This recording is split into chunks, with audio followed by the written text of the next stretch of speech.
Hello everyone, good morning. कैसे हैं आप सब और आप सबकी स्टडी कैसी चल रही है। आई होप आप सबकी स्टडी बहुत अच्छी चल रही होगी फ्रेंड्स। और आप सब बहुत डेडिकेशन के साथ और मेहनत के साथ अपनी स्टडी कर रहे होंगे। ये मेरा नाइट सेशन है जो मैं आप लोगों के साथ शेयर कर रही हूँ। इसमें मैंने जो अपना प्रैक्टिस सेट सॉल्व किया था उसका जो एनालिसिस किया था, उनके टॉपिक्स को मैं देख रही हूँ कि कौन से टॉपिक से और कौन से क्वेश्चंस मेरे जो गलत हुए हैं उनको मैं नोट डाउन कर रही हूँ फ्रेंड्स। मेरा यही तरीका है। जैसे मैं कोई प्रैक्टिस सेट सॉल्व करती हूँ और जो क्वेश्चंस मेरे गलत होते हैं, जो क्वेश्चन सही हो जाते हैं उन पर ध्यान देने की इतनी ज़्यादा ज़रूरत नहीं पड़ती है फ्रेंड्स। लेकिन जो हमारे क्वेश्चंस गलत हो जाते हैं उन पर ज़्यादा ध्यान देने की ज़रूरत होती है। इसीलिए मैं एनालिसिस करती हूँ और देखती हूँ कि किस टॉपिक में, किस एरिया में मेरे जो मार्क्स हैं वो कम आ रहे हैं। तो फ्रेंड्स वही मैं कर रही थी और ये सेशन मेरा 11:30 और उसके लगभग बाद ही ख़त्म हुआ था। तो यहाँ पर मैं अब एक चीज़ बोलना चाहूँगी फ्रेंड्स। जैसे नॉर्मल लाइफ में भी लोग बोलते हैं, बड़े बुज़ुर्ग बोलते हैं कि अपनी गलतियों से सीखना चाहिए। तो ये चीज़ यहाँ पर बिल्कुल लागू होती है। हमें अपनी गलतियों से सीख लेनी चाहिए फ्रेंड्स। क्योंकि अगर हम अपनी गलतियों से सीख नहीं लेते हैं और उनको आगे नहीं सुधारते हैं तो ये सबसे बड़ी बेवकूफ़ी होगी। क्योंकि एग्ज़ाम टाइम है, जब भी एग्ज़ाम होगा तब होगा, लेकिन उससे पहले हमें हमारी सारी कमियों को और गलतियों को दूर करना रहता है। और अगर हमें हमारी गलतियाँ पता ही नहीं चलेंगी तो हम दूर कैसे करेंगे। तो उसका बेस्ट वे है, आप अपनी स्टडी मींस सिलेबस कंप्लीट करने के बाद क्या कीजिए, प्रैक्टिस सेट सॉल्व कीजिए। प्रैक्टिस सेट में आपको जितने क्वेश्चन सही लग रहे हैं उनको तो एक बार देखिए ही, लेकिन जो आपके क्वेश्चंस गलत हो रहे हैं उनको भी आप फिर से देखिए, उनको एनालिसिस कीजिए, उनके टॉपिक्स मेंशन कीजिए, फिर से अपनी वापस बुक्स उठाइए और वही टॉपिक्स रिवाइज़ कीजिए फ्रेंड्स। क्योंकि फर्स्ट प्रैक्टिस सेट या एक प्रैक्टिस सेट आपकी जो योग्यता है उसको मेज़र नहीं कर सकता।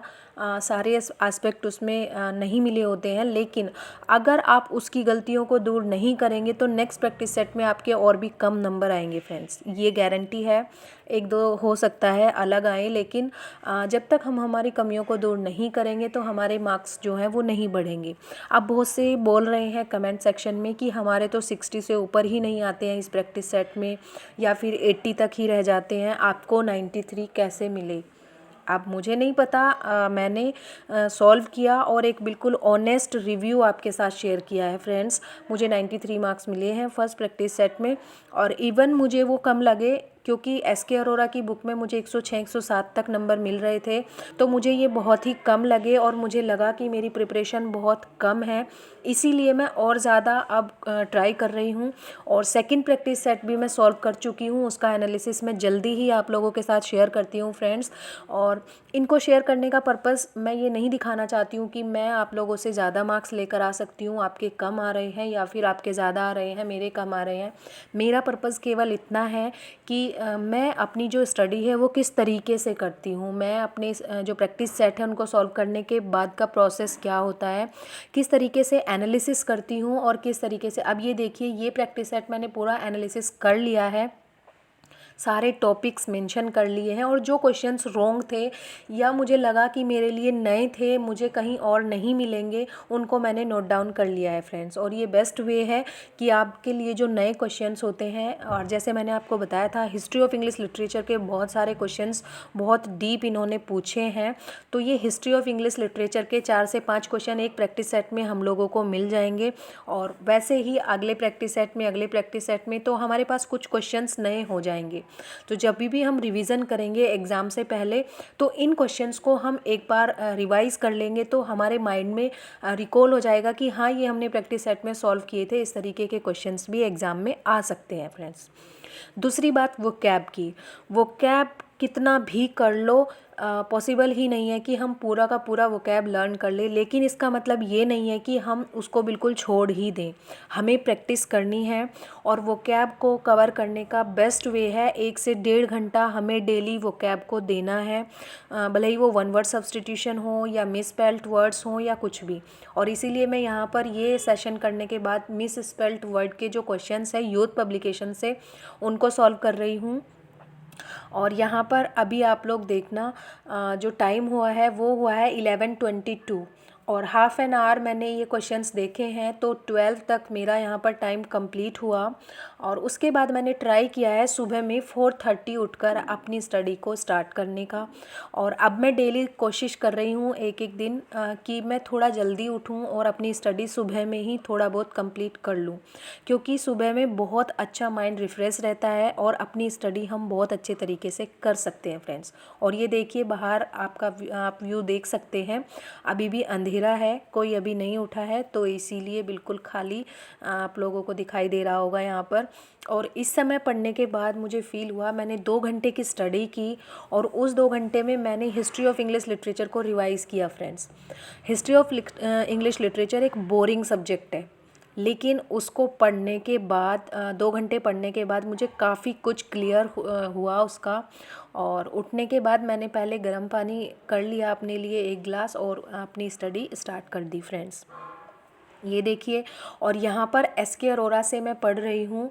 और ये जो छोटे छोटे नोट्स मैंने बनाए हुए हैं, ये जहाँ से भी मुझे इनसे रिलेटेड कुछ क्वेश्चन या कुछ भी नोट मिलता है तो मैं वो यहीं पे ऐड कर देती हूँ, क्योंकि अलग अलग बुक्स से हम नहीं कर पाते। और ये देखिए फ्रेंड्स, 4:50 हो गए हैं मुझे अपनी स्टडी स्टार्ट करते करते। और तो देखिए यहाँ पर मैंने history of English literature start किया है। मैं यहाँ पर history of English literature revise कर रही हूँ, क्योंकि एस.के. अरोरा की बुक से जो हिस्ट्री ऑफ इंग्लिश लिटरेचर है वो मैं पहले पढ़ चुकी हूँ, लेकिन पूरा कंप्लीट नहीं किया था। कुछ बचा हुआ था तो उसको मैं अब कंप्लीट कर रही हूँ फ्रेंड्स। और कुछ नोट्स जो मैंने हिस्ट्री ऑफ इंग्लिश लिटरेचर के बनाए हुए हैं पहले दूसरी बुक्स वगैरह से या ऑनलाइन रिसोर्सेज से, उनको भी साथ में ही रख रही हूँ, क्योंकि मैं जब भी कोई टॉपिक पढ़ती हूँ उसको कंपैरिजन करके पढ़ती हूँ। और ये बेस्ट वे है फ्रेंड्स कि आप जब भी कोई टॉपिक पढ़ें उसको कंपैरिजन करके पढ़ें। 2 बुक तो आपके पास ज़रूर होनी चाहिए, 2 बुक नहीं होंगी तो आप नोट्स बना सकते हैं, अपने आपने पहले से नोट्स बनाए हुए हों किसी और बुक से, और तो अपने आप 2 बुक से बैठकर पढ़ सकते हैं। और अगर नहीं है तो कोई बात नहीं, आप एक से भी पढ़ सकते हैं, इसमें कोई इतना बड़ा मैटर नहीं है। लेकिन हिस्ट्री ऑफ इंग्लिश लिटरेचर एक ऐसा सब्जेक्ट है, एक ऐसा टॉपिक है कि कुछ ना कुछ नया मिल ही जाता है दूसरी बुक से या दूसरे रिसोर्सेज से। तो इसीलिए कहूँगी कि आप हिस्ट्री ऑफ इंग्लिश लिटरेचर को 2-3 रिसोर्सेज से पढ़ने की कोशिश करिएगा, क्योंकि कुछ बुक में इतना डीप नहीं रहता है। और एस.के. अरोरा में history of English literature deep नहीं दिया है फ्रेंड्स, ओनली इम्पोर्टेंट पॉइंट्स को हाईलाइट किया है, इम्पोर्टेंट इवेंट्स दिए हैं, इम्पोर्टेंट राइटर्स ओनली दिए हैं, और उनके वर्क दिए हैं उनके ईयर्स के साथ, पब्लिकेशन ईयर्स के साथ। और फ्रेंड्स यहाँ पर बैठे बैठे मुझे ठंड लगने लगी थी, क्योंकि आदत नहीं है, अभी मैंने स्टार्ट ही किया है सुबह को उठकर पढ़ना, तो मैंने ब्लैंकेट ले लिया है। और तबीयत ख़राब हो उससे अच्छा है आराम से ब्लैंकेट में बैठकर पढ़ने में बेस्ट है। लेकिन एक चीज़ है, जितना ज़्यादा आराम हमारी बॉडी को मिलता है उतनी ज़्यादा नींद आने लगती है। यहाँ पर मैंने यही फ़ील किया कि जब तक मैं ऐसे बैठकर पढ़ रही थी तो ठीक था, लेकिन जब कंबल और ये सब लेकर हम पढ़ते हैं तो थोड़ा आराम फ़ील होने लगता है और आलस आने लगता है। तो उसके लिए आप क्या कीजिए, बीच में उठकर आप एक बार घूम सकते हैं, पानी वगैरह पी सकते हैं, उससे आपकी जो नींद है वो नहीं आएगी और आलस भी नहीं आएगा। तो यहाँ पर मैं कुछ चीज़ें जो इम्पोर्टेंट है वो नोट करती रहती हूँ साथ साथ ही, और इसको रिवाइज़ करती रहती हूँ। यहाँ पर मैंने पूरा history of English literature revise किया है फ्रेंड्स, मैं बाद में आप लोगों को शो भी करूँगी। और हिस्ट्री ऑफ इंग्लिश लिटरेचर जितना बोरिंग सब्जेक्ट है उतना ही इंटरेस्टिंग लगा मुझे, क्योंकि सुबह में उठकर मैंने पढ़ा। अगर दिन में पढ़ते हैं तो बोरिंग सब्जेक्ट और भी बोरिंग लगता है, हम इतना इंटरेस्ट नहीं ले पाते हैं फ्रेंड्स। तो आपको जो भी सब्जेक्ट या जो भी टॉपिक टफ़ लगता है, कोशिश कीजिएगा उसको लेट नाइट या फिर अर्ली मॉर्निंग पढ़ने की कोशिश करना फ्रेंड्स। एक बार ट्राई करके देखना, क्योंकि मैंने देखा है, और क्योंकि लेट नाइट भी कोई डिस्टर्बेंस नहीं होता है और अर्ली मॉर्निंग भी कोई डिस्टर्बेंस नहीं होता है किसी चीज़ का भी, और उस टाइम आपका माइंड जो है उसकी कंसंट्रेशन पावर बहुत अच्छी होती है और आप कंसंट्रेट करके पढ़ सकते हो फ्रेंड्स।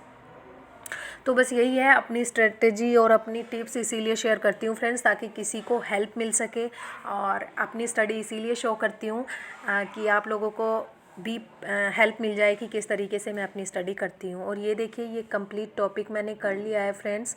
और इसके बाद एक दूसरी बुक है मेरे पास प्रकाश पब्लिकेशन की, और जिसका कवर पेज तो नहीं है मेरे पास, क्योंकि वो बहुत पुरानी बुक है और वो थोड़ी ख़राब हो चुकी है, उसका जो कवर पेज है वो नहीं है मेरे पास, इसीलिए मैं शो नहीं करूँगी। और उसके क्वेश्चंस मैंने वहाँ से सॉल्व किए हैं। और ये देखिए 6:13 यहाँ पर हो गया है मुझे 450 से पढ़ने के बाद। और उसके बाद 1 घंटा मैंने यहाँ पर क्वेश्चंस किए हैं MCQs, जो हिस्ट्री ऑफ इंग्लिश लिटरेचर से थे फ्रेंड्स। और टॉपिक पढ़ने के बाद जब तक आप उसके क्वेश्चंस नहीं करते तब तक टॉपिक आपको क्लियर नहीं होगा। इसीलिए कोई भी टॉपिक आप करें तो उसके क्वेश्चंस ज़रूर सॉल्व करें फ्रेंड्स, ठीक है ना फ्रेंड्स। और यहाँ पर मैंने MCQ सॉल्व किए और ये सॉरी 2 आवर्स का सेशन मेरा यहाँ पर कंप्लीट हो गया है। और आज मैंने कोशिश की 4:30 उठकर पढ़ने की, और अब मैं डेली ही कोशिश करूँगी कि मैं जल्दी उठूँ और जल्दी पढूँ। आप लोगों से भी यही कहूँगी कि जिस टाइम पे आप उठते हैं उससे 1 घंटा पहले उठने की कोशिश कीजिए, माइंड रिफ़्रेश रहेगा। 1 घंटे की, 1.5 घंटे की या 2 घंटे की जितनी भी स्टडी आप कर पाएंगे आपके लिए ही अच्छा है, आपकी स्टडी बहुत अच्छी हो जाएगी फ्रेंड्स। और नेगेटिव होने की बिल्कुल भी ज़रूरत नहीं है, टेंशन लेने की बिल्कुल भी ज़रूरत नहीं है। प्रैक्टिस सेट में कम मार्क्स आ रहे हैं, कोई बात नहीं, हमें और ज़्यादा मेहनत की ज़रूरत है। उससे पता चलता है कि हमें और मेहनत की ज़रूरत है और हम करेंगे भी। और इसमें मोरल डाउन करने की तो बिल्कुल भी ज़रूरत नहीं है कि मेरी कोई तैयारी नहीं है, क्योंकि हो सकता है कि हम स्टडी SK अरोरा की बुक से कर रहे हैं और practice set million minds English के कर रहे हैं, तो उसमें डिफरेंस भी है फ्रेंड्स, ये मैंने देखा है। और SK अरोरा की बुक पढ़कर ही SK अरोरा के क्वेश्चन सॉल्व करेंगे तो वो ज़्यादा ईजी लगता है हम लोगों को, लेकिन हमें हर तरीके के क्वेश्चंस के लिए तैयार रहना है, हर तरीके के क्वेश्चंस को सॉल्व करना है। और इसीलिए अलग अलग बुक्स से पढ़ाई करनी है फ्रेंड्स, और सारे क्वेश्चंस की प्रैक्टिस करनी है। तो मिलियन माइंड्स प्रैक्टिस सेट जो है बहुत अच्छा है, उससे आपको प्रैक्टिस करना अच्छा रहेगा, क्योंकि टफ़ क्वेश्चंस हैं। और जब तक हम टफ़ क्वेश्चन सॉल्व नहीं करेंगे तब तक हमें कैसे पता चलेगा कि हमारी तैयारी का जो लेवल है वो क्या है। तो अपनी तैयारी के लेवल को बढ़ाइए और अपनी स्टडी को अच्छे से कीजिए। स्पेशली हाउसवाइफ्स के लिए बोल रही हूँ, उनको थोड़ा टफ़ लगेगा, टाइम कम मिलता है। और आगे आगे जैसे सर्दियाँ आएंगी तो और भी ज़्यादा जो है टाइम कम लगेगा। तो बेस्ट है कि आप रात में स्टडी करें या फिर आप सुबह उठकर जल्दी स्टडी करें फ्रेंड्स। और ये देखिए यहाँ पर काफ़ी रोशनी हो चुकी है, अब 7 o'clock का टाइम है।